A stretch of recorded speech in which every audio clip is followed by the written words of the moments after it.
Delhi has a long history. There has been a continuous desire amongst rulers to inherit Delhi. Starting with the 1200 AD, Delhi was ruled by Sultan Muhammad Ghori, who was the ruler of Ghurid dynasty.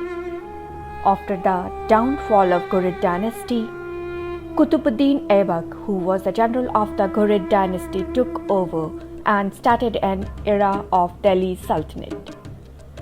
He was the ruler of the Slave dynasty, succeeded by the Khilji dynasty and the Tughlaq dynasty by 1400 AD. There was not only a variety of dynasties and rulers but also a variety of rich culture, art and design, many beautiful architectures, paintings, poems, music forms, sculptures can be found during the time period of 1200 AD to 1400 AD. But what's interesting is how a fusion of cultures created a new style of art. How and why it was all made.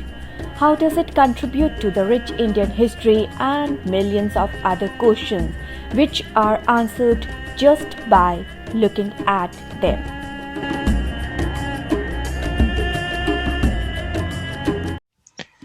The Sultans of Delhi were prolific builders. The initial requirements of the new rulers were houses to live in and structures to pray. Islam in India introduced the mosques, the maqbaras, the madrasas or the centers of learning and the covered inns. Secular architecture in all its various forms, whether we are talking about palaces, citadels, fortresses, gardens, everything took on new look according to the prescriptions of the new rulers of Hindustan. Temples became fewer and the skylines were dominated by mosques which were elegantly designed but covered with a restrained ornamentation. They used floral and geometrical designs. These combined with panels of inscribed verses from the Quran. They also borrowed from the Hindu motifs such as lotus, swastika and so on. Color was added to the building with the use of red and yellow sandstone. It is important to remember that ornamentation is banned in Islam and representation of life forms, whether human or fauna, is interdicted. So naturally, to bypass this, the Muslim architects, which were mainly Indian craftsmen, took recourse to geometrical patterns in the form of ornamentation. There was one essential difference between the Hindu style of architecture and sculpture and the Islamic style. Most interesting details which Islam established firmly on the Indian soil were the two major elements of the dome and the ark.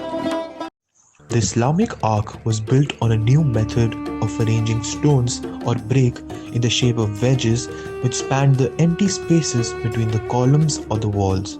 The arcs and domes created a need for a large number of pillars. This enabled spacious constructions and could be used for larger assemblies. The Delhi Sultanate brought about a new dimension in the development of this cultural history. Architecture flourished under the rulers of Delhi Sultanate. It paved the way for the architectural splendor to reach its zenith during the reign of the great rulers of India.